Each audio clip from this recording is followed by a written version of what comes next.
He is the great lateral thinker. My success it is founded on psychology, or the why of human behavior. It is this that I use. He's a quirky little man. He's a funny little man.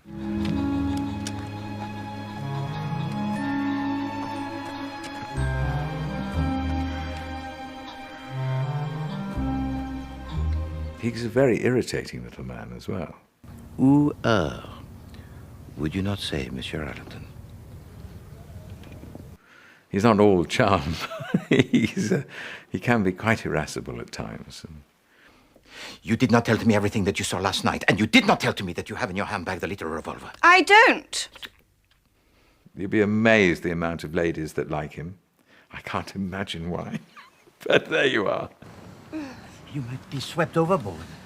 And in my days in Neptune's arms. Everybody likes a whodunit. Poirot is not only a whodunit, it's a howdunit.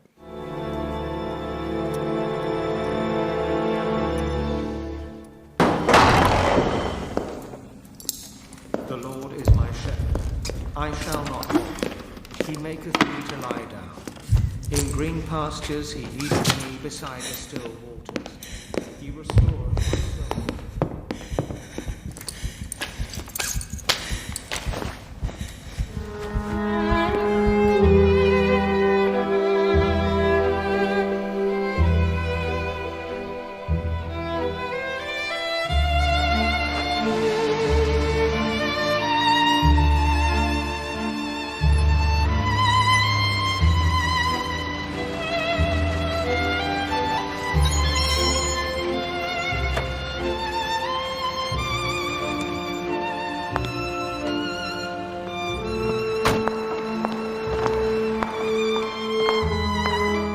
My real name is Crail, Lucy Crail.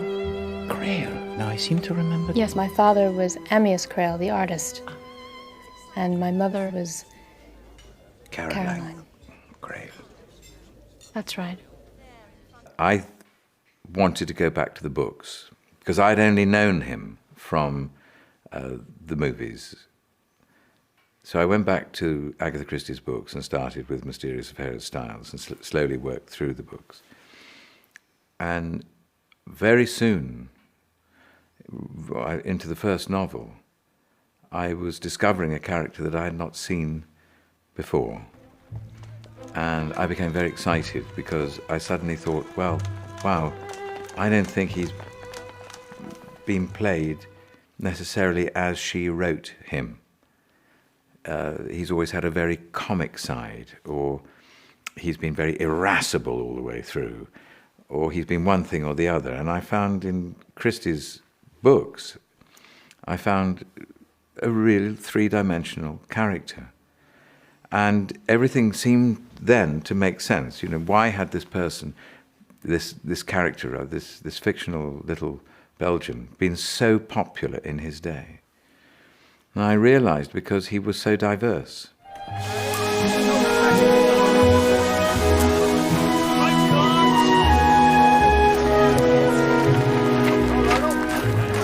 Victor. Mr. Poirot, sir. Have a good trip. Without incident, thank you. Victor. Victor, what is that smell? Smell? Can't smell nothing, sir. Just good country air. I am not this size, and under here is a mass of padding that is sculptured, and it is also made in sections, so that I'm rather like an armadillo under here. I have breasts that are separate from the main body. I have a stomach that when I sit down folds into itself. I've been created a hump at the back. And this is, I hasten to say, this is all very uncomfortable.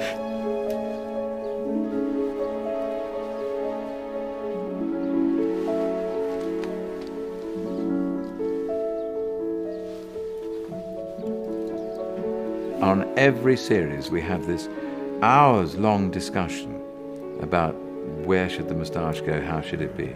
And I won't know until I get reaction from my public whether or not we've been successful this time. But I'm very pleased with this moustache, and it's kept consistent over the 4 stories. although he's Belgian and everybody thinks he's French, he has to sound French. That's number one. Secondly, however, he can't sound so French that he could not be Belgian. That Gallic charm. You French are all the same. But I am Belgian, madame. Agatha Christie describes Poirot as a walking brain. Now, if he's a walking brain, then nothing should really exist underneath his chin. Nothing. So his voice cannot come from beneath his chin, really. So his voice has to be placed in his brain. So it's a question of moving my voice from here to up here, in my brain. And that is the way I speak as Poirot. Always going up at the end, so it takes you up into my head, with a little accent. Is it French? Maybe. But no, he's Belgian. Well, who'd have thought it? Raising a glass with the famous Hercule Poirot. Poirot, monsieur. Hercule Poirot. Poirot. Poirot. Could never get my tongue around French. Let's keep the old entente cordial, eh? But I am Belgian, monsieur, not French. What David does and why he's so perfect is he's meticulous. And he prepares everything he does, every moment that he creates on screen, everything he says. He knows exactly what he's doing. So, what can I do for you? It is a cruel case, monsieur. It is that which I wish to discuss with you. When I first read Five Little Pigs, I was terribly excited by it because I thought that it had moved Poirot a sort of stage further forward and made it more modern, in that it had at its centre this terrific sort of psychological story. I want you to paint me. I don't do portraits. I'm rather rich, you know. I can afford to pay. And what makes you think I'd want to paint you? But you do, don't you? And I always get what I want. So when do we start? If I paint you, you realize I'll make love to you. I'd have thought that went without saying. I opted for this technique, which I think is what makes the film, I hope, feel quite modern, where we shot all the stuff from people's memories. First of all, handheld, which means the camera isn't on tracks or on a tripod, but is picked up by the cameraman and literally moved around. And then we also did something which was very alarming to start with, but became fascinating, which was that I had people talk to the camera as though that was the person who was remembering. He can't just leave his wife and child for some slip of a girl. She's too young to know what she's doing. She knows, all right.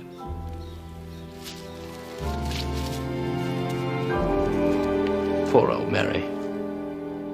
All that sensitivity. No use at all. The pleasure of making the film was to try and get these very different textures. There were days when I would say, OK, we're now doing 1937, Elsa's Memory, and the cameraman would say, which lens, which camera, and we'd swap things around, but it was fun. Amias and I love each other and we're going to be married, so I shall be moving in. As I suspected, my dear. You're completely insane. The bloody beast's giving me the most frightful indigestion. I asked Mrs. Spriggs for some bicarbonate of soda. Good thinking. By the way, Elsa says you want to marry her. People think that filmmaking is very sort of glamorous, I suppose, but actually it's the terrible struggle to get it all done in time. And I was always thinking, if I've shot this wrong, if, you know, we are doing something where a leading actor is looking down the lens of a camera, talking directly to the camera, that could be really not very good.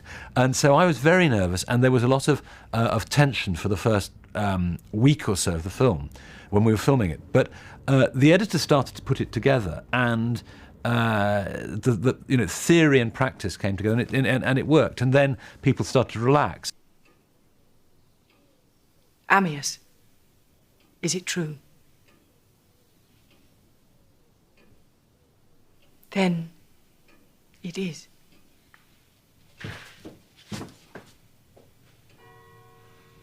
If you'll excuse me, I'll just... You know, looking back, I wouldn't be surprised if she'd made up her mind to kill him then. It is a story of immense passion and of love and sadness, so that as you see the progression through the film, I think I defy anyone not to have a few twangs as you get into the closing stages of the film and not to feel an emotion. And I would say myself that I have never watched a Poirot before and felt that. And I think that's what Paul achieved, that's what the actors achieved. And we had some amazing performances from a top quality actors. Tell me, mademoiselle, you were with Madame Creole when she discovered the body, yes? No, not exactly. We went down from the house together after lunch. She was taking Mr. Creole some coffee, and I was going to the beach to look for Angela's jersey. Amyas? Amyas!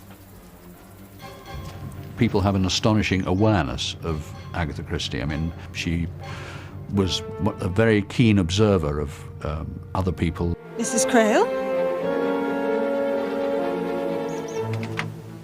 She didn't take complete people and put them in her books, but she took bits of people, characteristics, habits, and things that interested her, scraps of conversation written down in notebooks. But it was all about life, really, and that's why they don't date, and that's why they're still as effective today as they were when they were written. It's not about the harsh brutality of murder as we really know the reality to be. It's much more of a fictitious world where murders occur. So we can watch the unveiling and the unmasking of the criminal with pleasure rather than deep dread.